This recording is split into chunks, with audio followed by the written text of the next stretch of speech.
My name is Evelyn, and at 34 years old, I never imagined I'd be sitting in a five-star restaurant watching my parents order the most expensive items on the menu, while casually mentioning they forgot their wallets. The crystal chandeliers above seemed to mock me as my mother smiled sweetly, sliding the leather check folder across the white tablecloth. $1,800. That number burned into my mind as my father leaned back in his chair, patting his empty pockets with theatrical concern. Before I continue this shocking story of family betrayal and sweet revenge, I'd love to know where you're watching from today. Are you someone who's dealt with manipulative family members? Please hit that like button if you believe families should support, not exploit each other, and don't forget to subscribe for more real-life stories of triumph over toxicity. Trust me, what happens next will leave you questioning everything you thought you knew about parental love. Let me paint you a picture of my life before that fateful dinner. I'm a single mother working 2 jobs just to keep my head above water. By day, I manage a dental office downtown, and by night, I do freelance bookkeeping from my cramped 2-bedroom apartment. Every penny counts when you're raising an 8-year-old daughter alone. Lily is my world. And since my divorce 2 years ago, I have sacrificed everything to ensure she doesn't feel the financial strain that keeps me awake at night. My parents, Grace and Robert, never really approved of my life choices. They made that abundantly clear when I married Tom, a mechanic they deemed beneath our family status. When our marriage crumbled under the weight of his gambling addiction instead of support, I got lectures about how they saw it coming. The irony wasn't lost on me that the parents who preached about poor judgment would later reveal themselves as master manipulators. Growing up, I always knew my younger brother Derek was the golden child. While I worked part-time jobs through college to pay for textbooks, our parents funded his Ivy League education without blinking. When I became pregnant with Lily, they told me I was ruining my life. When Derek announced he'd landed a position at a prestigious investment firm, they threw him a party that cost more than my wedding. Mother at 58 had perfected the art of passive-aggressive manipulation. She could wound you with a smile, making cutting remarks about your appearance, career, or life choices while maintaining the facade of a concerned parent. Father, 3 years her senior, played the role of the gentle enabler, always ready with excuses for mother's behavior while subtly reinforcing her criticisms. For years, our relationship remained cordially distant. Birthday cards arrived late, if at all. Christmas visits were brief and tense. Then, 6 months ago, something changed. Suddenly, my parents were interested in reconnecting. Phone calls became frequent. Invitations to lunch multiplied. They spoke of making amends, of valuing family while there was still time. I should have seen the red flags waving like banners in a hurricane. The sudden interest coincided suspiciously with Dad's retirement and their increased social media presence, showcasing elaborate vacations and designer purchases. But loneliness has a way of clouding judgment. As a single mother with few friends and fewer family connections, I was vulnerable to their renewed attention. The invitation came on a Tuesday evening. Mother called while I was helping Lily with homework, her voice dripping with manufactured warmth. "Darling, you know my birthday is coming up. Your father and I would love to celebrate with you at Le Bernardin. It's been far too long since we've had a proper family dinner." Le Bernardin. Even the name made my credit card whimper. I knew the Michelin-starred restaurant's reputation and prices. A single appetizer there cost more than my weekly grocery budget. "Mom, that's lovely, but perhaps we could go somewhere a bit more casual. There's a wonderful Italian place near me that makes amazing homemade pasta." The silence on the other end spoke volumes. When she finally responded, her tone had shifted to the familiar, guilt-inducing register I knew so well. "I see. Well, if spending time with your parents on my birthday is too much of an inconvenience, perhaps we should just forget the whole thing.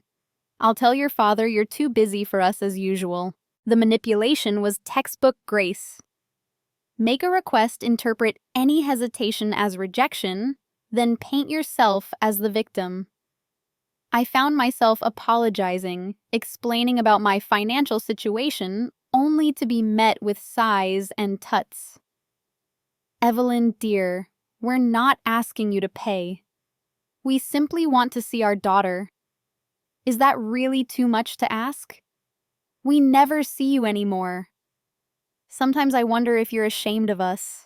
By the end of the call, I'd agreed to the dinner. I hung up feeling manipulated, but telling myself I was being paranoid. They were my parents, after all. Perhaps they really did want to repair our relationship. I would go order the least expensive appetizer, claim I wasn't hungry, and focus on rebuilding bridges. The night of the dinner, I spent an hour getting ready. My best dress, a simple black number I'd bought on clearance 3 years ago, seemed shabby compared to what I knew the restaurant's typical clientele would wear. I dropped Lily at my neighbor Sandra's apartment, promising to be back by 10, and slipping her $20 for pizza money I couldn't really spare. The restaurant intimidated from the moment I approached. Soft lighting spilled onto the sidewalk through floor-to-ceiling windows, and I could see well-dressed diners inside their jewelry catching the light like scattered stars. The valet looked at my 10-year-old Honda Civic with barely concealed disdain. I parked it myself 3 blocks away to save the fee. My parents were already seated when I arrived, and my heart sank immediately. Mother wore a new designer suit I recognized from her recent Instagram posts, and Father sported a watch I'd never seen before, its face glittering with what looked suspiciously like diamonds. They rose to greet me with air kisses and critical eyes. "Evelyn, darling, you look tired." Mother observed her gaze traveling from my face to my dress with surgical precision. "Are you sleeping well? You know Derek's wife just started selling this amazing skincare line. Perhaps I should connect you two." I forced a smile and took my seat, immediately reaching for the water glass to have something to do with my hands. The menu, when presented, might as well have been written in a foreign currency. The numbers seemed impossible. A simple salad cost $45. The seafood tower appetizer was priced at market value, which I knew meant, if you have to ask, you can't afford it. "The sommelier is coming by," Father announced, barely glancing at the wine list. "I'm thinking we should start with champagne for Grace's birthday, then perhaps a nice Bordeaux with dinner." My stomach twisted. A quick glance at the wine list showed that their nice Bordeaux started at $300 a bottle. I opened my mouth to suggest we might skip the wine, but Mother was already regaling the approaching sommelier with her preferences, gesturing grandly as she described exactly what she wanted. As the champagne arrived, Mother launched into her usual repertoire. "You know Derek just received another promotion, 6-figure bonus this year. Can you imagine? Of course he works so hard, that boy. 60-hour weeks, but he says it's worth it. His wife just bought the most beautiful house in Westchester, 5 bedrooms, though I suppose that's necessary when you're planning for children." The implied criticism hung in the air like perfume. My 1-bedroom apartment, my single status, my modest income all fell short in the shadow of Derek's success. I sipped the champagne, each bubble seeming to mock my financial situation, and tried to redirect the conversation. "That's wonderful for Derek. Lily's doing great in school, by the way. Her teacher says she's reading 2 grades above level." Father nodded absently, already studying the menu with the intensity of a scholar examining ancient texts. "What looks good to you, Grace?" "I'm thinking the lobster thermidor. Or perhaps the wagyu. Why not both?" And so it began. They ordered with abandon, selecting appetizers, entrees, and sides with the casualness of people spending Monopoly money. The caviar service, the foie gras, the truffle supplements. Each addition to the order felt like another weight on my chest. I stuck to my plan, ordering only a bowl of soup, claiming a lack of appetite. "That's all you're having?" Mother's eyebrows arched in perfectly practiced concern. "Are you on another one of your diets?" You know at your age it's important to maintain proper nutrition, especially as a single mother. You need your strength. The meal progressed with painful predictability. They savored each bite of their expensive selections while peppering me with questions designed to highlight my failures. Why hadn't I dated anyone seriously since the divorce? Wasn't I concerned about Lily growing up without a father figure? Had I considered going back to school to improve my earning potential? Derek's MBA had opened so many doors after all. I endured it all, reminding myself that this was Mother's birthday dinner. Soon it would be over, and I could retreat to my small but peaceful life. I watched them order dessert, then after-dinner drinks, calculating the astronomical total in my head. When the waiter finally approached with the check, I held my breath waiting for Father to reach for his wallet. That's when everything changed. That's when I realized the entire evening had been a carefully orchestrated performance, and I was both the audience and the mark. Mother's theatrical gasp could have won an Oscar. "Robert, did you bring your wallet?" Father's hand flew to his jacket pocket, then his pants, his expression cycling through surprise, concern, and finally embarrassment. "I thought you had yours in your purse, dear. I specifically remember putting mine in my jacket, but it's not here." They both turned to me with expectant faces, and in that moment, I saw the truth clearly. This wasn't forgetfulness. This was deliberate. The new clothes, the expensive orders, the choice of restaurant, it had all been planned. They knew exactly what they were doing. "I'm so embarrassed," Mother stage whispered loud enough for nearby tables to hear. "Evelyn, darling, would you mind taking care of this just for tonight? We'll pay you back, of course. You know what they say about senior moments." The leather folder sat between us like a coiled snake. With trembling hands, I opened it, though I already knew what awaited me. The total, with tax and automatic gratuity, came to $1,843.16. More than my rent, more than I had in my checking account, more than I could afford to lose. But what choice did I have? The waiter hovered nearby, professionally patient, but clearly expecting resolution. Other diners had begun to notice the tension at our table. Mother had started to dab at her eyes with her napkin, manufacturing tears that threatened to spill over and cause a scene. And then, as I reached for my emergency credit card with shaking fingers, I heard Mother lean over to Father and whisper something that changed everything. She thought I couldn't hear her over the restaurant's ambient noise, but her words carried clearly. "I told you she'd cave. She always does." The waiter returned with the credit card machine, and I felt as though I was signing away a piece of my soul along with my name on that receipt. My emergency credit card, meant for true disasters like car repairs or medical bills, groaned under the weight of this manufactured crisis. With this charge, I'd be nearly maxed out, leaving myself vulnerable to any real emergency that might arise. As I tucked the card back into my wallet, trying to hide the tremor in my hands, my parents underwent a transformation that would have been fascinating if it weren't so infuriating. The tears vanished from Mother's eyes as if they'd never existed. Father's concerned expression melted into one of satisfaction. They both straightened in their chairs, suddenly energized. "Well, that was lovely," Mother chirped, flagging down the waiter who had started to leave. "You know what? We should have another round of drinks to properly toast my birthday. Evelyn, you'll stay, won't you?" I stared at her in disbelief. Not only had they just manipulated me into paying a bill that would haunt my finances for months, but they were prepared to continue their celebration on my dime. The audacity took my breath away. "I have to get home to Lily." I managed my voice barely steady. "The babysitter is expecting me." Father waved dismissively. "Oh, come now. It's your mother's birthday. Surely little Lily can wait another hour. We so rarely get to spend time together as a family." The word family tasted bitter in the air between us. I stood abruptly, my chair scraping against the floor. "I really have to go. Happy birthday, Mom." As I turned to leave, Mother's parting shot followed me. Thank you for dinner, dear. Though next time, perhaps choose somewhere a bit nicer. The service here was rather slow. I made it to my car before the tears came. Sitting in that decade-old Honda, I sobbed with rage and humiliation. The dashboard clock showed 9:30.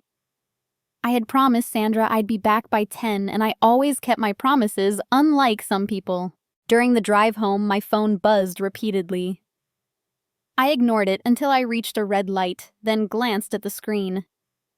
3 missed calls from my cousin Marie, and a text that simply read, "Call me. Urgent. About your parents." Marie answered on the first ring. "Evelyn, please tell me you didn't fall for it too." My stomach dropped. Fall for what? The forgotten wallet routine. Did they get you tonight? Her voice carried a mixture of concern and anger that made my skin prickle. How did you know? Marie's bitter laugh echoed through the phone. Because they did the exact same thing to me last month. Let me guess. Fancy restaurant, they ordered everything expensive, then conveniently forgot their money. I pulled into my apartment complex, parking crooked in my haste. $1,800, Marie. I can't afford that. Mine was $1,200. They hit up Aunt Dorothy 2 weeks before me. She's out $2,000 from their anniversary dinner scam. Evelyn, they're doing this to everyone. The revelation hit me like a physical blow. This wasn't a one-time manipulation or a genuine mistake. My parents had turned family exploitation into an art form. As I climbed the stairs to Sandra's apartment, Marie continued detailing what she'd discovered. I started calling around after it happened to me. Uncle Pete paid for their golf club membership renewal, supposedly an emergency. Cousin Janet covered a weekend at the Ritz. They're targeting all of us, but especially the single ones, the divorced ones. People they think are vulnerable. I knocked on Sandra's door, trying to compose myself. Lily couldn't see me like this. Sandra took one look at my face and ushered Lily into the bedroom to gather her things, giving me a moment to collect myself. We need to do something, I told Marie. This can't continue. Agreed. Can you come to my place tomorrow night? I've been documenting everything. Dorothy and Pete are coming too. We need to compare notes and figure out our next move. After I agreed and hung up, Sandra returned to the living room. Everything okay? You look like you've seen a ghost. I gave her the abbreviated version, watching her expression shift from concern to outrage. Sandra worked as a forensic accountant, and I could practically see her professional instincts engaging. That's fraud, she said simply. And if they're doing it systematically, it might be more than that. Do you want me to look into some things? Before I could answer, Lily bounded out with her backpack full of stories about the movie they'd watched. I pushed aside my turmoil and focused on my daughter, but Sandra's offer echoed in my mind. Maybe it was time to fight back. That night, after tucking Lily into bed, I sat at my kitchen table with my laptop and started my own investigation. My parents had recently joined Facebook, posting constantly about their retired life. I scrolled through months of photos with new eyes. There they were at Morton's Steakhouse, tagged with Uncle Pete and Aunt Linda. The date matched when Pete had supposedly helped with their emergency. Another photo showed them shopping at Nordstrom, bags in hand, just days after Marie's dinner. A cruise booking screenshot posted the week after they'd scammed Dorothy. The pattern became sickeningly clear. They weren't in financial trouble. They were funding their lavish retirement lifestyle by manipulating their own family. The very people who had raised us to value honesty and integrity had become con artists, and we were their marks. I called Derek, hoping my brother might be an ally in this situation. He answered on the third ring sound of clinking glasses and laughter in the background. Evelyn, what's up? I'm at a client dinner. I summarized the situation quickly, expecting shock, outrage, maybe even disbelief. Instead, I got silence, then a sigh that spoke volumes. You knew, I accused. You knew what they were doing. Look, Ev, it's not that simple. There are parents, so they ask family to cover some dinners. So what, we can afford it? We? Derek, I'm a single mother living paycheck to paycheck. I just maxed out my credit card so they could eat lobster and drink champagne. How is that okay? His tone shifted to the condescending one I remembered from childhood. Maybe if you'd made better life choices, you wouldn't be in this position. I told you not to marry Tom. I told you to get a real degree instead of that liberal arts nonsense. Mom and Dad worked hard their whole lives. If they want to enjoy retirement, who are we to judge? They're stealing from family. They're not stealing. No one forced you to pay. You could have said no. In the middle of a restaurant with the staff watching and Mom crying. Derek chuckled and the sound made my skin crawl. See, you could have handled it differently. Listen, I need to get back to my dinner. These are important clients. Maybe we can talk about this later when you're less emotional. He hung up before I could respond. I stared at my phone, processing this new betrayal. Not only were my parents systematically scamming the family, but my brother knew and approved. Worse, he was blaming the victims for falling for it. Sleep eluded me that night. I lay in bed calculating and recalculating my finances, trying to figure out how to make it through the month. The credit card payment would come due soon with its crushing interest rate. Lily needed new shoes for gym class. The car was overdue for an oil change. Every expense felt insurmountable under the weight of that dinner bill. The next evening, I arrived at Marie's apartment to find a war room in progress. Aunt Dorothy sat at the dining table with a notebook documenting dates and amounts. Uncle Pete paced by the window's cell phone pressed to his ear, apparently calling other relatives. Marie had set up a whiteboard where she was tracking the known incidents. $23,000, Dorothy announced, tallying the figures. That's what we've documented so far, and we've only reached half the family. Pete ended his call and added 2 more incidents to the board. Janet's daughter got hit last week. Graduation dinner $2,400. And my brother Carl covered their car repair that turned out to be fake. They drove the supposedly broken car to the casino the next day. As we compiled our evidence, a fuller picture emerged. Grace and Robert had been running this scheme for at least 6 months. They targeted family members, strategically spacing out the hits to avoid suspicion. Single mothers, recent divorcees, and relatives dealing with their own financial struggles seemed to be preferred targets. The question is, Marie said, capping her marker, what do we do about it? We can't go to the police. They'd claim it was all voluntary that we offered to pay. Dorothy's face hardened with resolve. We confront them, all of us together. They can manipulate us individually, but not as a group. And so we planned. Phone calls were made, emails sent, and within days we had organized a family meeting. The invitation went out under Dorothy's name, mentioning vague estate planning matters that required everyone's presence. We knew Grace and Robert wouldn't miss it, thinking there might be money involved. The meeting was set for the following Sunday at Marie's apartment. 7 confirmed victims would attend, with more possibly coming. We rehearsed what we would say, how we would present the evidence, and most importantly, how we would demand change. But I should have known my parents wouldn't go down without a fight. I should have realized that people willing to con their own children wouldn't simply apologize and make amends when caught.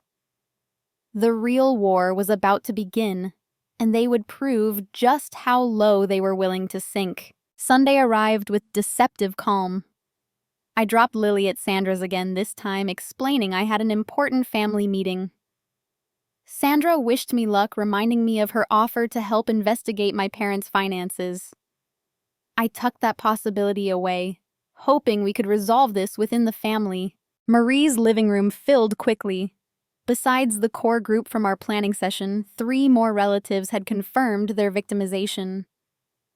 Cousin Beth had covered a phantom medical emergency.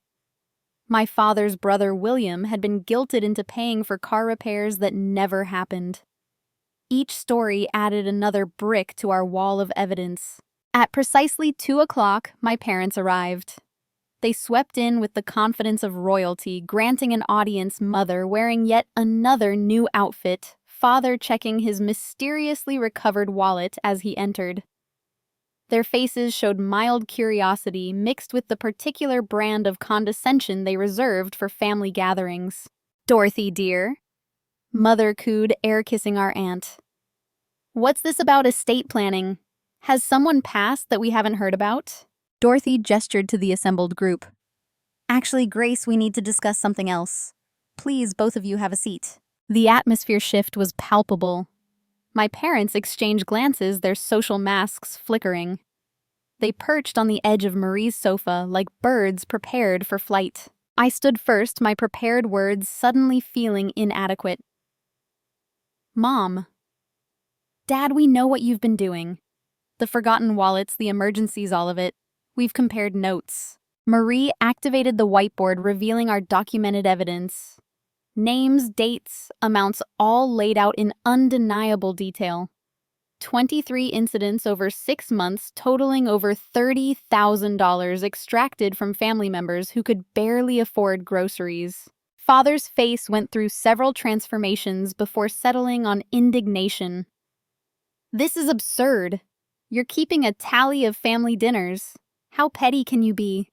"Petty." Uncle Pete stepped forward. "Robert, you told me your car broke down on the highway, that you needed emergency repairs.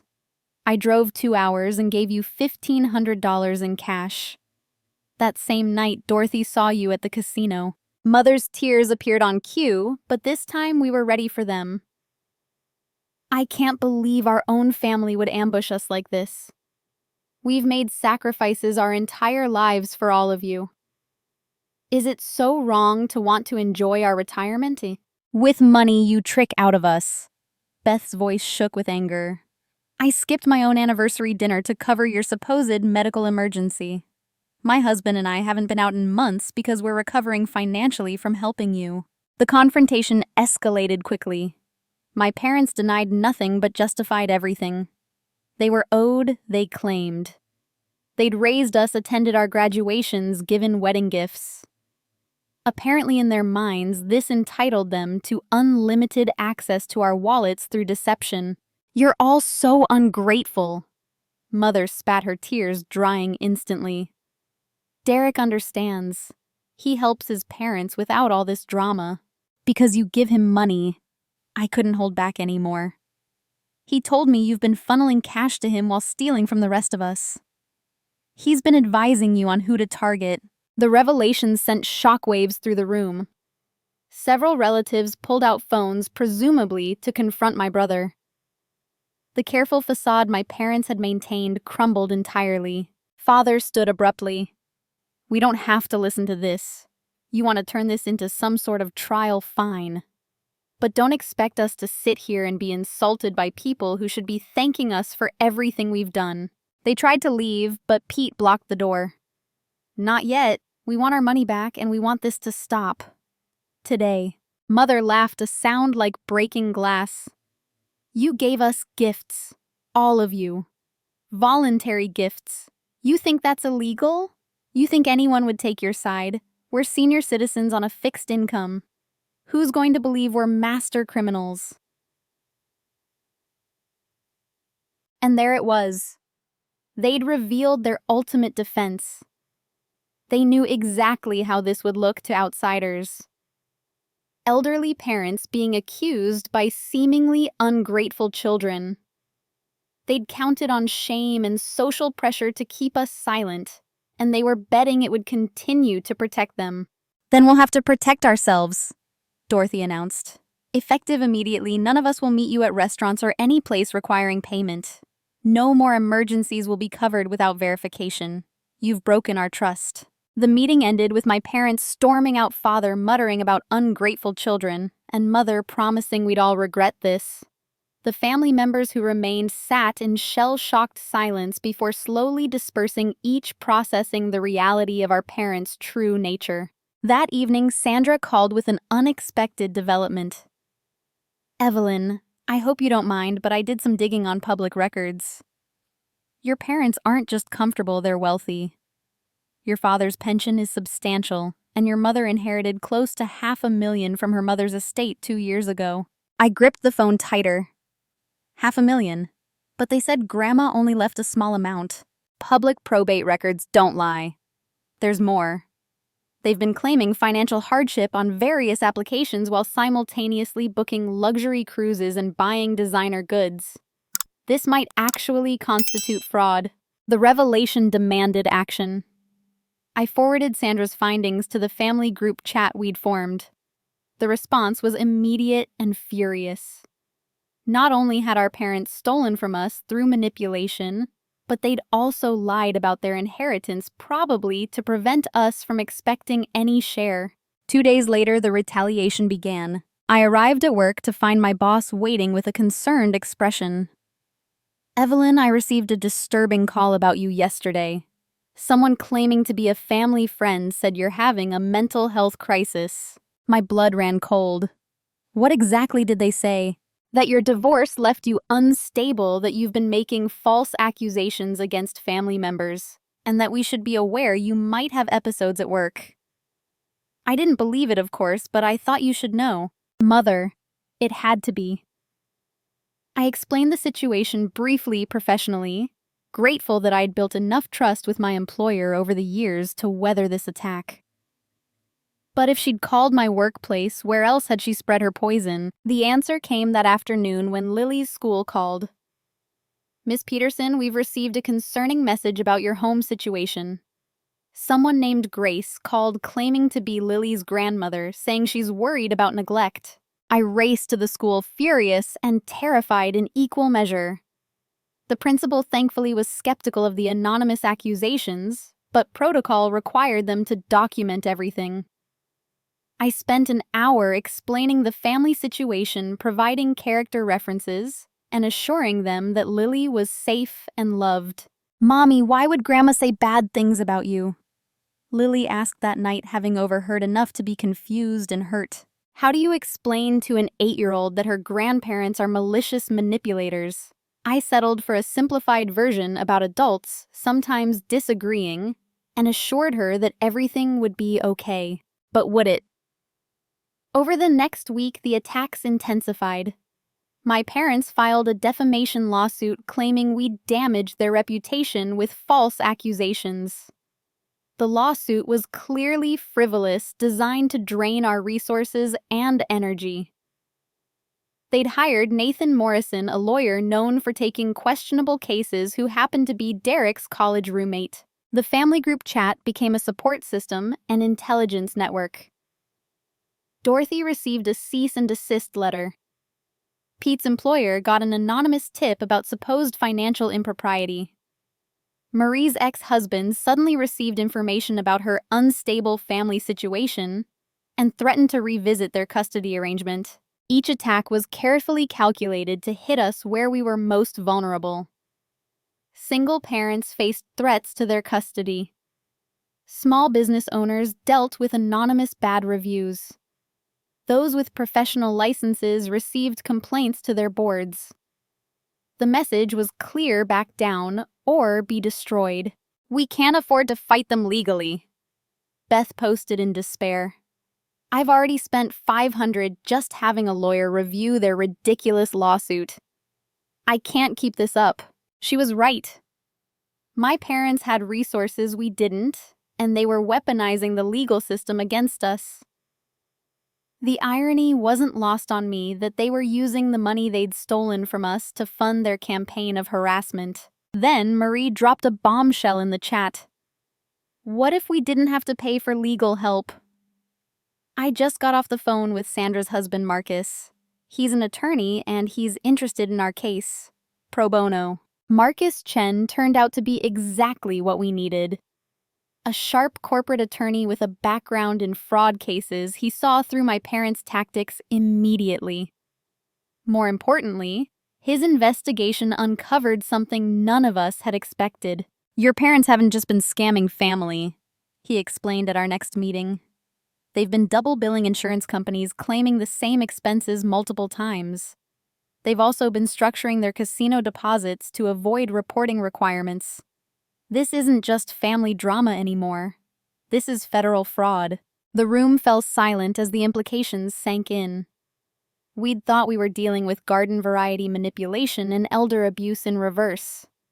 Instead, we'd stumbled onto something that could land my parents in federal prison. What do we do? Dorothy asked quietly. Marcus leaned forward. That depends on what you want. We can use this as leverage to get them to stop and possibly recover your money. Or we can report it and let federal authorities handle it. But once that door opens, you can't close it. The family was split. Some wanted blood furious enough to see my parents in handcuffs. Others, despite everything, couldn't stomach the thought of sending the people who raised us to prison. The debate raged for hours, old wounds and new betrayals, creating a cacophony of pain and anger. Finally, Uncle Pete offered a compromise. We give them one chance. Full restitution, complete cessation of all harassment, and they stay away from all of us. If they refuse or violate the agreement, we hand everything to the authorities. It wasn't perfect, but it was unanimous.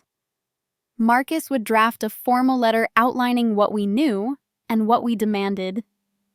The ball would be in my parents' court, but I knew my parents. I'd watched them manipulate and scheme for months now. They wouldn't go quietly. They'd see our ultimatum as a declaration of war, and they'd respond accordingly. The real battle was about to begin. Marcus hand-delivered the letter to my parents on a Thursday afternoon. He later told us that my mother had answered the door in full makeup and pearls, as if expecting company, while my father lurked in the background, arms crossed. They accepted the envelope with icy politeness, Mother's smile never wavering, even as her eyes promised retribution. The letter laid out everything in clinical detail. The documented thefts, the insurance fraud, the structured deposits designed to avoid federal reporting. Marcus had crafted it like a legal sledgehammer, making it clear that we had enough evidence to guarantee federal prosecution. The demands were simple, full restitution within 30 days, cessation of all harassment, and no contact with family members except through legal counsel. We gave them 72 hours to respond. Those 3 days passed in tense anticipation. Some family members reported suspicious cars near their homes. Others received hang-up calls at odd hours. Marie's mailbox was vandalized. We all knew it was them, but proving it was another matter. The response when it came arrived not through Marcus, but via a coordinated social media campaign that would have impressed a political strategist. My parents, who had barely understood Facebook 6 months ago, suddenly deployed a sophisticated attack across multiple platforms. First came the Instagram posts. Photos of my parents looking frail and vulnerable, accompanied by long captions about ungrateful children trying to destroy their golden years. They painted themselves as victims of elder abuse, claiming their children were trying to steal their retirement savings. The posts tagged local news stations and elder advocacy groups. Then Facebook erupted. My mother's page became a daily diary of persecution. She wrote eloquently about the pain of being rejected by the children she'd sacrificed everything to raise. She hinted at mental illness in the family, suggested that jealousy over Derek's success had driven us to madness, and begged for prayers from their church community. The masterstroke was a GoFundMe page titled, "Help Grace and Robert Fight Elder Abuse." The description detailed how their children had conspired to frame them for financial crimes, forcing them to spend their meager savings on legal defense. The goal was set at $50,000, and donations began trickling in from their church friends and community members who knew nothing of the truth. "This is insane," I told Marie over the phone, scrolling through the comments on their posts. People I'd never met were calling us monsters, threatening to report us to Adult Protective Services, and praising my parents' courage. "It gets worse," Marie said. "Check your email." The message waiting in my inbox made my hands shake. My parents had hired a public relations firm. The email sent to all local media outlets and copied to us announced a press conference where Grace and Robert would share their story of surviving elder abuse at the hands of their own children. Marcus called an emergency meeting. They're trying to control the narrative. If they get their version out first, it becomes the truth in public perception. We need to act fast. Sandra had been busy. Her forensic accounting skills had uncovered a web of deceit that went deeper than any of us imagined. I found 17 different insurance claims for the same piece of jewelry. They've been doctor shopping to get multiple prescriptions they then sell. There's a pattern of casino activity that suggests money laundering. Your parents aren't just scammers, they're career criminals. The evidence was damning, but how could we use it without looking like the villains they were painting us to be? The court of public opinion doesn't care about evidence when there's a compelling story of elderly victims. We need our own narrative, Dorothy suggested. What about all the family members they've hurt? The single mothers, the struggling families, we have stories too. And so began our counteroffensive. Marie, who worked in marketing, took charge of our response. We created a simple website called The Truth About Grace and Robert, where we posted documented evidence of their schemes. Bank statements, text messages, recorded phone calls where they laughed about their cons. Each victim wrote a statement. Beth talked about missing her anniversary dinner to pay for their fake emergency. I detailed how covering their luxury meal meant I couldn't afford my daughter's school supplies. Pete shared how their lies had caused a rift with his wife, who'd warned him against giving them money. The website went live the morning of their press conference. We shared it strategically, sending links to the same reporters they'd invited to their church leadership and to everyone who donated to their GoFundMe. The tide began to turn. I watched their press conference from my office, having warned my boss I might need to leave suddenly. My parents sat at a table in a rented hotel conference room, playing their roles perfectly. Mother dabbed at her eyes while Father held her hand supportively. They'd even hired a professional spokesperson who introduced them as victims of a shocking family conspiracy.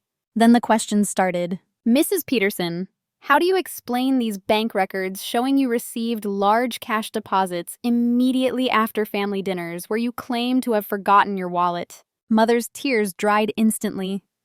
I don't know what you're talking about. Mr. Peterson, is it true you filed 17 insurance claims for the same piece of jewelry? Father's supportive grip on Mother's hand turned white-knuckled. This is harassment. We're the victims here. The spokesperson tried to regain control, but the damage was done. Reporter after reporter had questions based on our website's evidence. What started as a sympathy play turned into an interrogation.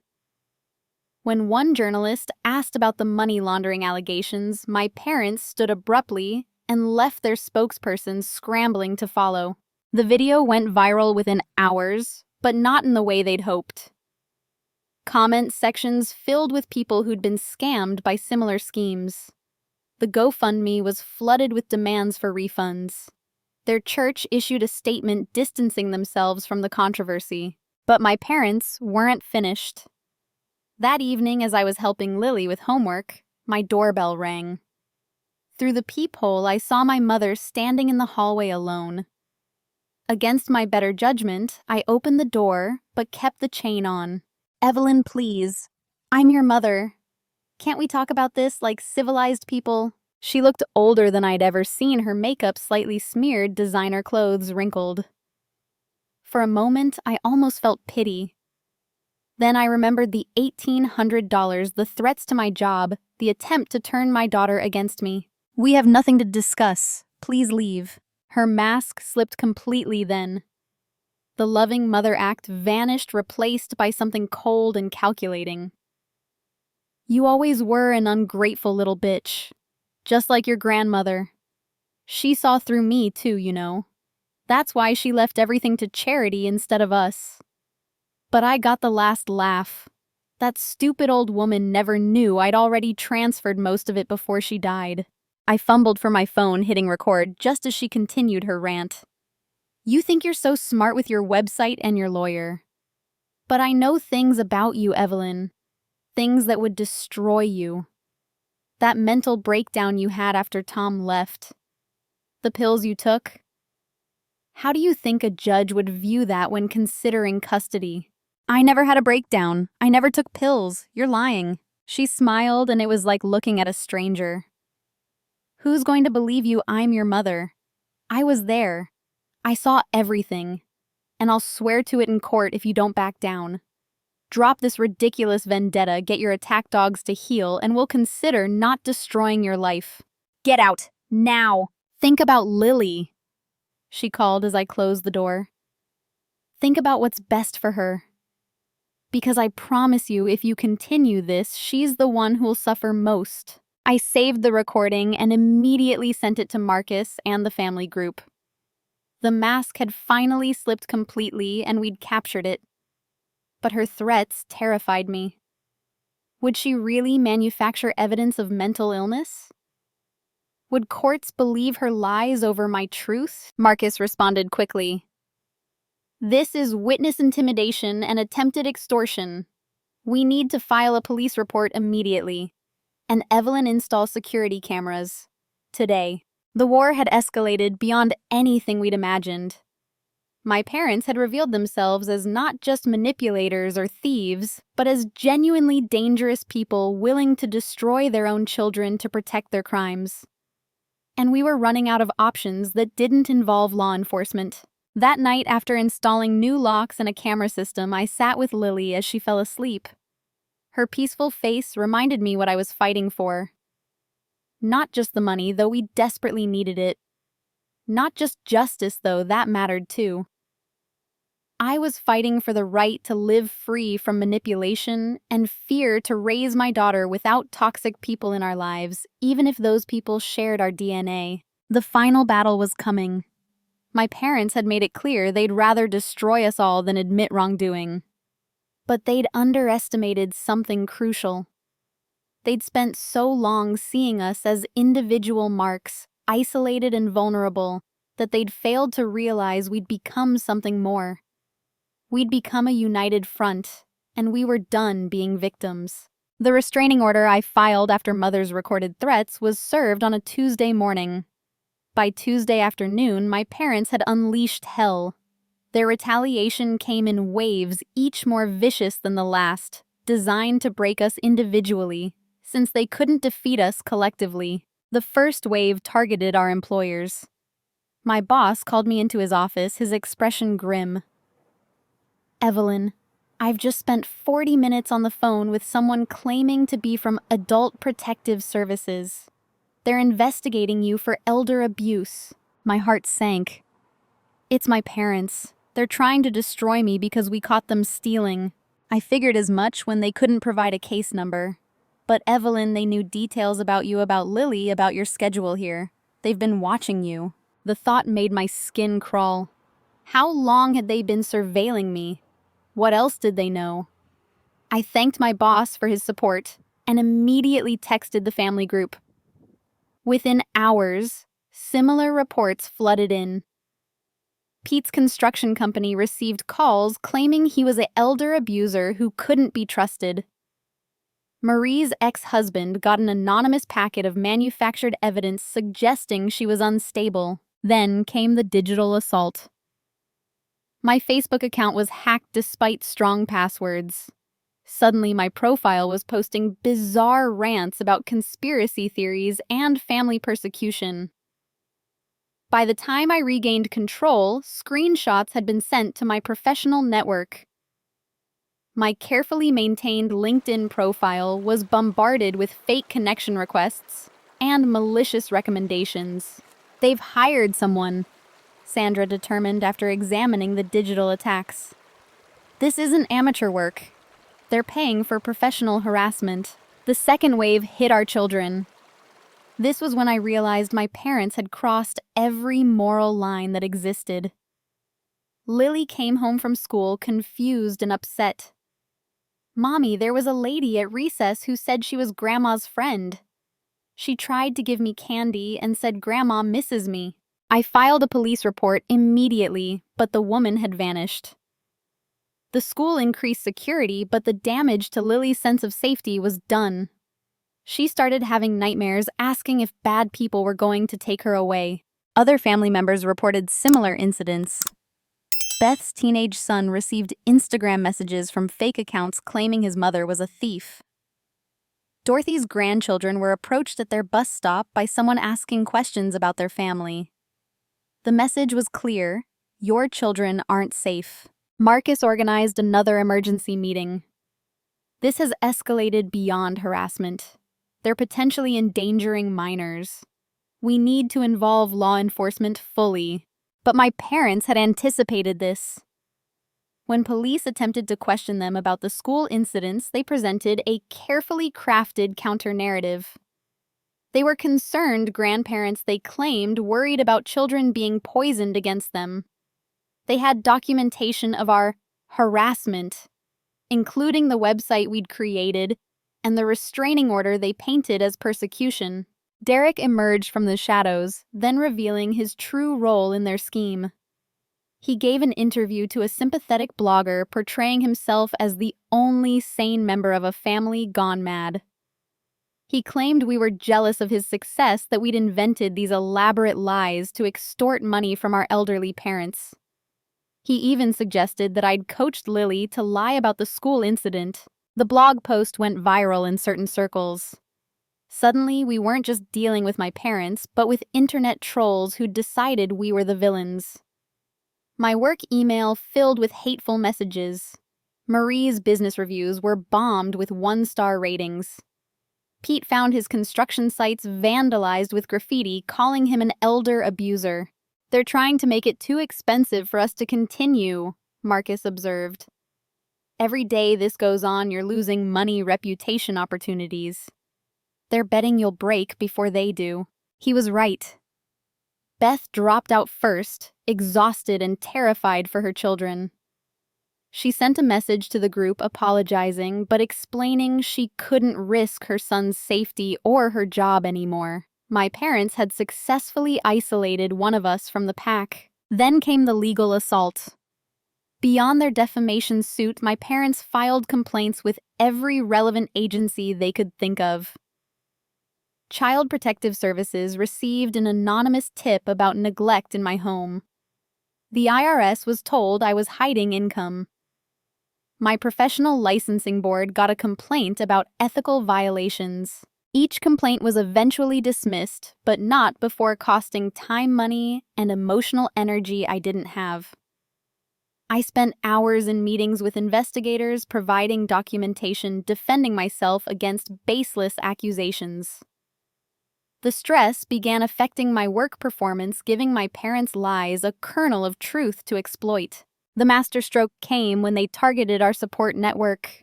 Marcus received a bar complaint accusing him of ethical violations for representing us. Sandra's employer got anonymous tips about her using company resources for personal vendettas. Even neighbors who'd expressed sympathy received threatening letters warning them against helping us. They're isolating us, Dorothy said during one of our increasingly rare group calls. Picking us off one by one, making it too costly to continue. She was right. 2 more family members quietly withdrew from our alliance, unwilling to risk their livelihoods and families for a fight that seemed unwinnable. The website mysteriously went offline after a coordinated cyber attack we couldn't afford to defend against. Our evidence remained, but our public platform was gone. I watched my bank account drain as I paid for lawyers, security systems, and therapy for Lily. The $1,800 from that dinner felt like a lifetime ago. Now I was in debt far beyond that fighting a war I couldn't afford against parents who seemed to have unlimited resources for destruction. One evening, as I sat at my kitchen table, surrounded by legal documents and bills, my phone rang. Derek. Had enough yet? His voice carried the smugness I'd hated since childhood. What do you want? To offer you a way out. Mom and Dad are willing to call off the dogs. All you have to do is publicly apologize, admit you were wrong, and sign an agreement never to discuss this again. They stole from us. They're criminals. They're our parents. And they're winning. Look around, Ev. How many allies do you have left? How much debt are you in? How long before you lose your job? Your apartment may be even Lily. The mention of my daughter sparked rage. Don't you dare threaten her. I'm not threatening. I'm stating facts. You can't win this. They have resources, connections, and most importantly, they're willing to do whatever it takes. Are you? I hung up without answering, but his words echoed in my mind. Were we willing to do whatever it took? Did we even have the resources to continue? The alliance that had seemed so strong was fracturing under sustained assault. That night, I found Lily crying in her room. I don't want to move, Mommy. I don't want to change schools. Why is everything so scary now? I held her close, feeling my resolve crack. Was justice worth my daughter's innocence? Was I being selfish, pursuing this fight at the cost of her stability? My parents had found my weakness and they were exploiting it masterfully. The next morning, 3 more family members announced they were withdrawing from the fight. The legal bills, the harassment, the threats to their children, it was too much. Our alliance of over a dozen had shrunk to 5 exhausted, terrorized people. Marcus gathered those of us who remained. I'll be honest, they're outspending and outmaneuvering us. If we continue with conventional tactics, they'll win through attrition. So what do we do? Marie asked, her usual fighting spirit dimmed by weeks of harassment. We change tactics. We stop playing defense and go on offense. But it means taking risks. Big ones. Dorothy leaned forward. What kind of risks? Marcus smiled grimly. The kind that could end this war once and for all. But everyone needs to be all in. No backing out once we start. We looked at each other, 5 battered survivors of a family war we'd never wanted. My parents had shown they'd destroy their own children to protect their crimes. They'd threatened our kids, ruined our reputations, and drained our resources. They'd won every battle so far. But the war wasn't over. Not yet. I'm in, I said, thinking of Lily's tears and my empty bank account. One by one, the others agreed. We were done being victims. It was time to fight back with the one thing my parents hadn't expected their own tactics turned against them. Marcus's plan was elegantly simple in its conception, but required precise execution. We would use my parents' greatest weapon, their ability to manipulate perception against them. If they wanted to play the victims in public, we'd give them a stage where their true nature couldn't hide. We need them confident, even cocky, Marcus explained. They need to believe they've won, that you're coming to surrender. Ego is their weakness. They can't resist gloating when they think they've crushed someone. The first step was a calculated retreat. One by one, we began withdrawing legal actions. Marie posted a vague apology on social media. Pete removed his complaints to the authorities. I had my lawyer send a letter suggesting I was open to negotiation. We made ourselves look beaten, exhausted, ready to capitulate. My parents took the bait immediately. Within days, Derek called with barely concealed glee. I knew you'd see reason eventually. Mom and Dad are willing to meet to discuss terms for ending this unfortunate situation. Where? I asked, injecting defeat into my voice. Les Bernardins. This Friday at 7. Full circle, don't you think? Bring whoever's left of your little alliance. We'll even pay this time. The mockery in his voice made my jaw clench, but I maintained my broken facade. We'll be there. The preparation began immediately. Sandra's connections in financial forensics had uncovered something beautiful. My parents had been sloppy. In their confidence, they'd made transfers between accounts that clearly showed the stolen inheritance, the insurance fraud, and connections to their hired harassment campaign. But evidence wasn't enough. We needed confession. We needed them to admit on record what they'd done. And for that, we needed technology and psychology. Marcus arranged for professional surveillance equipment. Tiny cameras that could be worn like buttons, recording devices that looked like pens, even a briefcase with built-in video capability. Everything would be double redundant, ensuring we captured every word, every admission. The psychological preparation was just as important. We rehearsed our roles exhaustively. We would arrive looking defeated, desperate, ready to accept any terms. We would apologize, beg if necessary, anything to feed their egos and lower their guard. Pride would be their downfall. Friday arrived with storm clouds that seemed appropriate for the confrontation ahead. I dressed carefully, choosing clothes that looked professional, but worn as if I'd been struggling. The others did the same. We needed to look like exactly what my parents expected broken people coming to surrender. Sandra, our secret weapon, wouldn't be joining us at dinner. Instead, she'd positioned herself at the restaurant's bar with a clear view of our table, ready to witness and record from another angle. Her husband Marcus would arrive separately, sitting at an adjacent table as additional documentation. Le Bernardin hadn't changed since that night 6 months ago when this all began. The same crystal chandeliers, the same white tablecloths, the same astronomical prices. But everything else was different. This time we weren't victims. We were hunters dressed as prey. My parents arrived fashionably late, making an entrance that would have been impressive if we hadn't known it was calculated. Mother wore a new fur stole despite the warm evening, and Father sported a watch that cost more than most cars. Derek flanked them like a bodyguard, his expression mixing satisfaction and contempt. "Well," Mother said, settling into her chair with theatrical grace, "I'm glad you've all come to your senses. This foolishness has gone on long enough."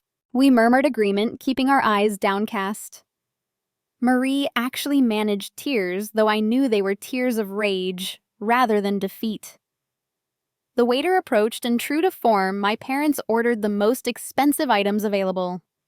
Old habits die hard. "Before we discuss terms," Father began, "we need to hear apologies.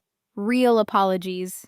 For the harassment, the lies, the elderly abuse you've subjected us to." One by one, we delivered prepared apologies, each more abject than the last. I watched my parents' faces relax, their smiles growing broader with each word of contrition. Derek actually laughed when Pete apologized for misunderstanding their generosity. The wine arrived, and my parents' tongues loosened. This was what we'd counted on, their need to gloat, to twist the knife when they had won. "You know," Mother said, swirling her $300 wine, "you could have avoided all this unpleasantness if you just accepted your place. Some people are meant to be successful like Derek. Others are meant to be supportive." "Supportive meaning paying for your dinners?" Dorothy asked quietly, still playing defeated but probing. Mother laughed. "Among other things. Do you have any idea how much we sacrificed raising you ungrateful brats? We deserve to enjoy our retirement. If that means you pick up a check now and then, consider it retroactive payment for your childhoods." "But the inheritance," Marie started. "What inheritance?" Father interjected sharply. "Mother left everything to charity. Stupid old woman never appreciated what Grace did for her." Mother shot him a warning look, but the wine and victory had made him careless. "Besides, what she did leave us is none of your business. We earned that money taking care of her for years." "Is that why you moved it before she died?" I asked innocently. Mother's eyes glittered dangerously. "You always were too smart for your own good, Evelyn." "Yes, I moved it. Legally, I might add. Power of attorney is a wonderful thing when dealing with senile parents who don't know what's best for them." The admissions came faster now, each parent trying to outdo the other in revealing their cleverness. They detailed the insurance fraud scheme, laughing about how easy it was to fool companies with multiple claims. They bragged about targeting family members based on their weaknesses. Marie, so desperate for family approval after her divorce. Mother analyzed cruelly. Pete always trying to prove he's the good son. Dorothy guilty about not visiting enough. You were all so easy to manipulate. And the harassment, I prompted. The calls to our employers. Derek leaned forward.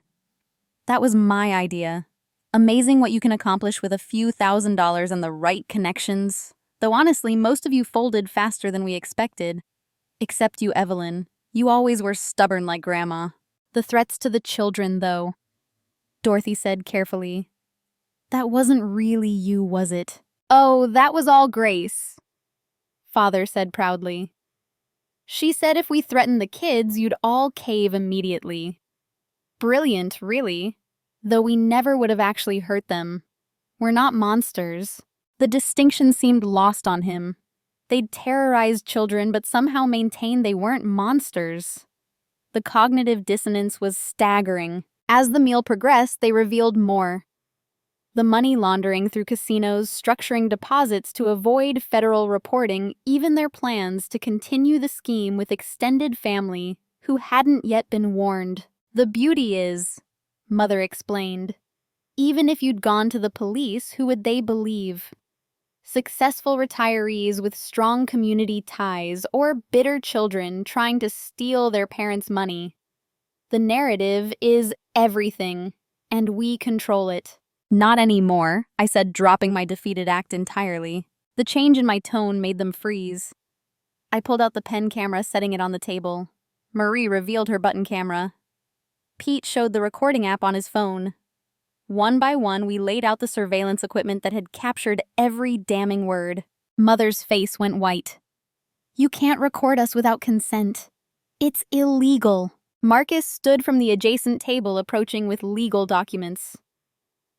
Actually, in New York, only one party needs to consent to recording. And you've just confessed to multiple federal crimes, including wire fraud, money laundering, and tax evasion. Derek, Father barked. Do something. But Derek had gone pale, realizing his own admissions implicated him in the conspiracy. His law firm would never survive this scandal. His career was over. Here's what's going to happen, Marcus continued. You're going to return every penny you stole, plus interest.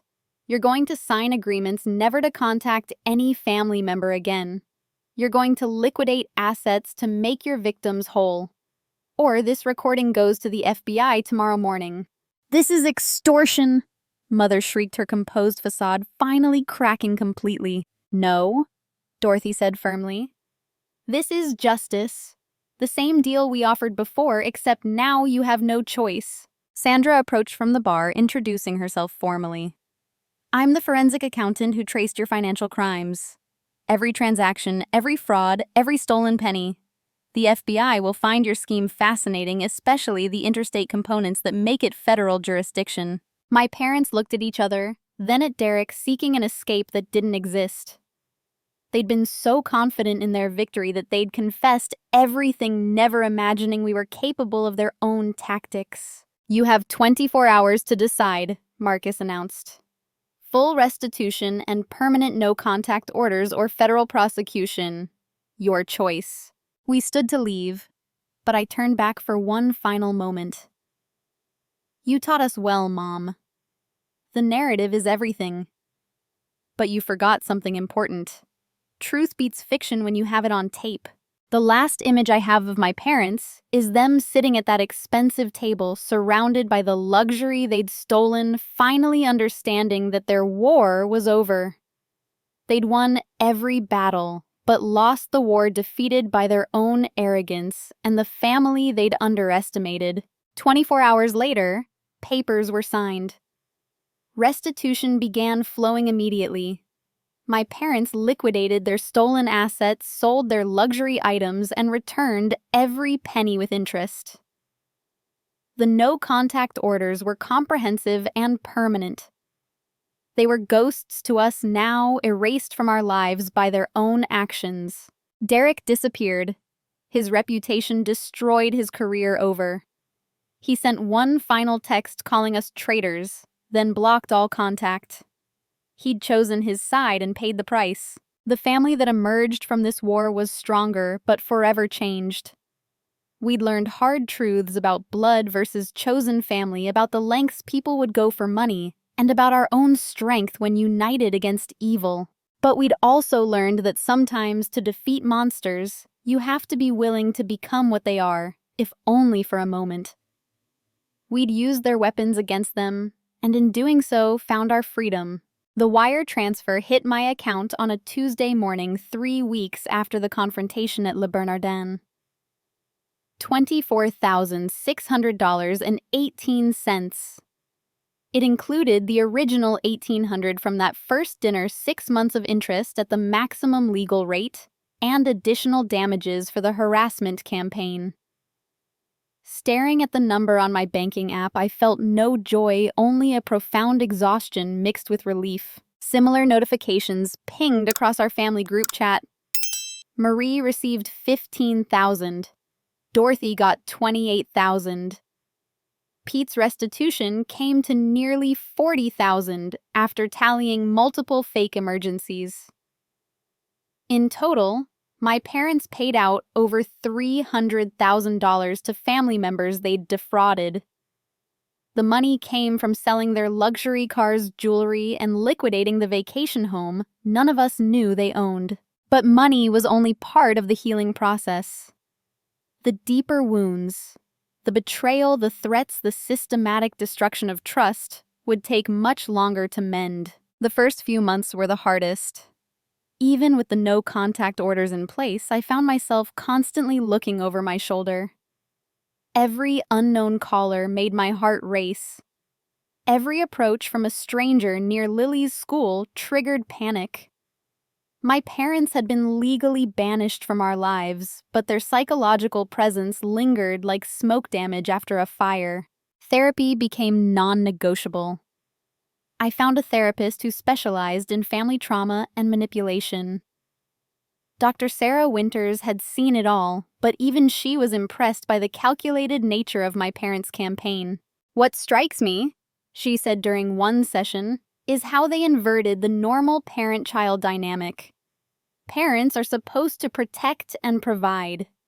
Yours turned you into prey." Lily needed therapy too.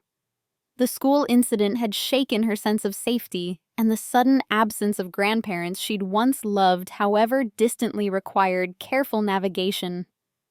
Her therapist used play therapy and art to help her process the confusion and fear. Why did Grandma and Grandpa want to hurt us?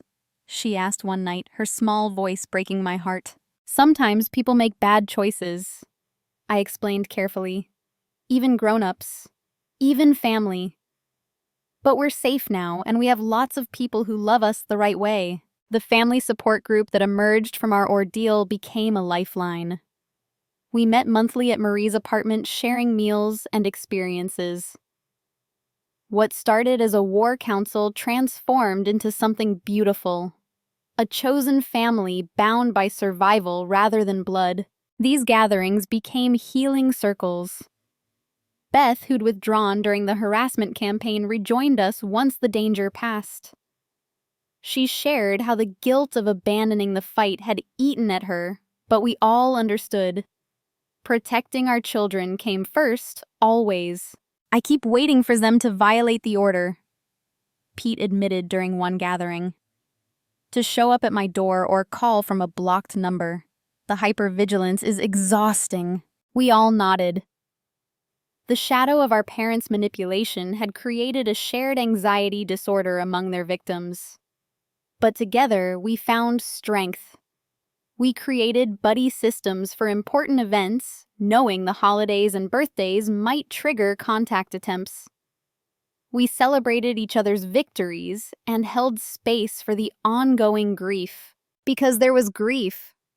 Despite everything we mourned, the parents we'd wished for, the grandparents our children deserved. Mother's Day and Father's Day became complicated occasions requiring extra self-care, and sometimes a complete avoidance of social media. The financial recovery took time but felt empowering. I paid off the credit card debt from that horrible dinner. I rebuilt my emergency fund. I even started a college savings account for Lily, something I'd thought impossible during the months of legal battles. Each financial milestone felt like reclaiming power my parents had stolen. Work improved once the harassment stopped. My boss, who'd weathered the storm of false complaints with admirable loyalty, promoted me to senior office manager. The raise wasn't huge, but the vote of confidence meant everything. My professional reputation recovered, helped by colleagues who'd witnessed the harassment and stood by me. Marie started a blog about recognizing financial manipulation in families. It gained a following among others who'd experienced similar exploitation. The comments section became a support network for adult children dealing with parasitic parents. She never named our parents directly respecting the legal agreements, but the story resonated widely. Dorothy organized a workshop at her church about elder financial abuse, but focused on elders as perpetrators, not just victims. It was a difficult conversation in a community that reflexively respected age, but necessary. Several attendees approached her afterward with their own stories of manipulation by parents or grandparents. The unexpected gift was how the trauma bonded us cousins and siblings who'd barely known each other before. We created new traditions untainted by manipulation. Thanksgiving became a massive potluck at Dorothy's house. Christmas Eve was Marie's domain. 4th of July belonged to Pete, who had the biggest backyard. These gatherings were filled with genuine warmth, free from the performance and judgment that had characterized family events before. About a year after the final confrontation, I met James at one of Lily's school events. A single father navigating similar challenges, he understood the complexity of protecting children while healing from betrayal. Our first coffee date turned into 3 hours of conversation about boundaries, red flags, and the challenge of trusting again after family trauma. My ex-wife's family tried something similar, he shared. Not as organized as what you went through, but the emotional manipulation was there. The using grandchildren as weapons. It's evil. Dating with intention meant being upfront about my history and the no-contact orders. James not only understood, but admired the strength it took to stand up to family. He'd done similar boundary setting with toxic relatives. Our relationship grew slowly, built on mutual respect and shared values about protecting our children above all else. Lily bloomed in the peace that followed the storm. Without the subtle undermining from her grandparents, her confidence grew. She made friends easier, slept better, and stopped asking if bad people were coming. Her therapist gradually reduced sessions as she processed the trauma and integrated the experience. 2 years after that dinner at Les Bernardins, our family group received unexpected news through Marcus.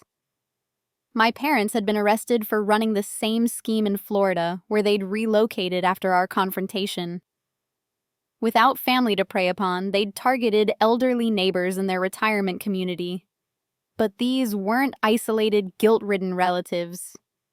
These were savvy retirees who documented everything and went straight to the authorities. The federal charges we'd threatened became reality through different victims. Wire fraud, mail fraud, money laundering, and tax evasion created a cascade of consequences. Both parents faced significant prison time. Derek was named as a co-conspirator, his involvement in our harassment campaign becoming evidence of a pattern. "Do you feel vindicated?" Dr. Winters asked when I shared the news. "I feel free," I replied after consideration. "Their arrest proves what we always knew, but others doubted. They're criminals. It wasn't us. It was never us." The trial made regional news. Several family members were subpoenaed to testify about their experiences. I took the stand and calmly detailed the dinner, the manipulation, the threats. The recording from Le Bernardin was entered as evidence, their own words condemning them more effectively than any prosecutor could. They were both convicted. Mother received 8 years, father 6.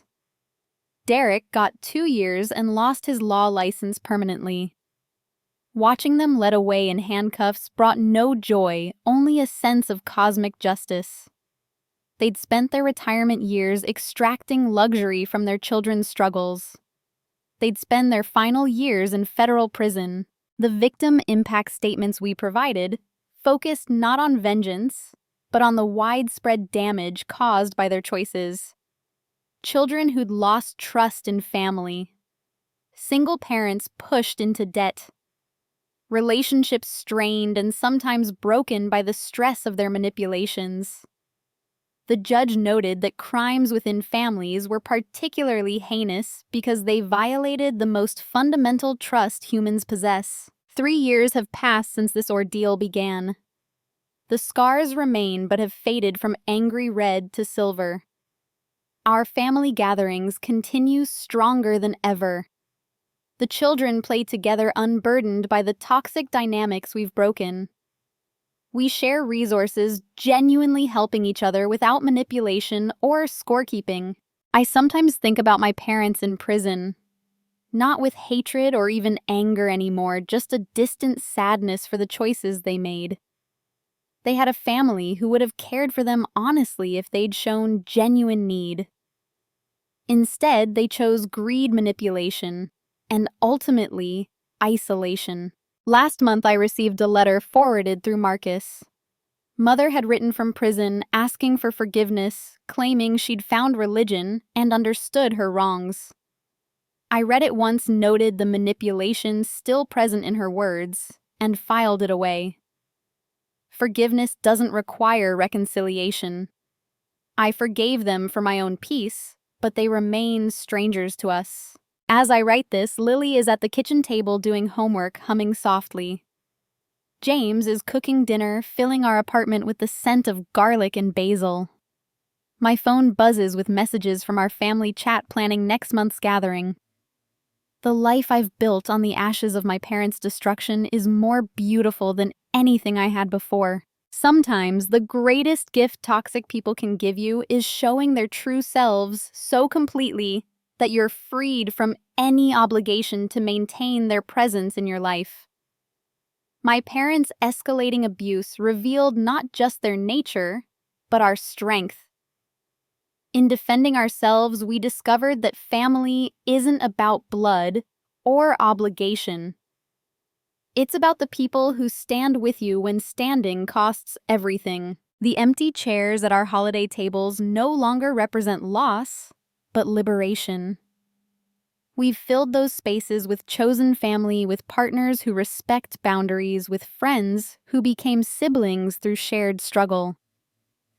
The family my parents tried to destroy was reborn, stronger, bound by survival and genuine love, rather than guilt and manipulation. That dinner at Le Bernardin was meant to be just another con in my parents' endless scheme. Instead, it became the catalyst for their downfall and our rise. They enjoyed their luxury dinner, expecting me to pay, and in a way, I did. I paid with months of struggle, stress, and fear. But the return on that investment was freedom, justice, and a family purged of its poison. Looking back, I wouldn't change anything. Every hardship taught us lessons. Every attack revealed our strength. Every betrayal clarified who belonged in our lives and who needed permanent exile. My parents' greed gave us the gift of clarity, and their cruelty gave us the gift of unity. The $1,843.16 from that dinner was the best money I never wanted to spend. It bought us freedom from illusions about family obligation. It purchased hard truths about the people who raised us. Most importantly, it was the price of admission to a new life built on authenticity rather than manipulation. As for my parents, they're learning that federal prison doesn't accept IOUs. There's no forgetting your wallet at commissary, and you can't guilt-trip guards into covering your debts. They spent their retirement funds on lawyers instead of luxury dinners. Their golden years are now spent in cells rather than cruise ships. The narrative they tried to control wrote its own ending, and they're the only victims in their final story. But this isn't their story anymore. It's ours. A story of survival justice and the family you choose being stronger than the family you're given. A story that began with parents enjoying a luxury dinner they expected me to pay for and ended with them paying a price they never imagined. The bill always comes due. Sometimes it just takes longer than expected. What valuable lessons have you learned from dealing with toxic family members? Have you ever had to set firm boundaries with relatives who felt entitled to your money or resources? I'd love to hear your stories in the comments below. If this story resonated with you, please hit the like button and subscribe for more real-life tales of family drama and triumph. Share this video with anyone who might be struggling with manipulative relatives. They need to know they're not alone. Thank you for watching, and remember, real family doesn't prey on each other. They protect each other. Stay strong, set those boundaries, and I'll see you in the next video.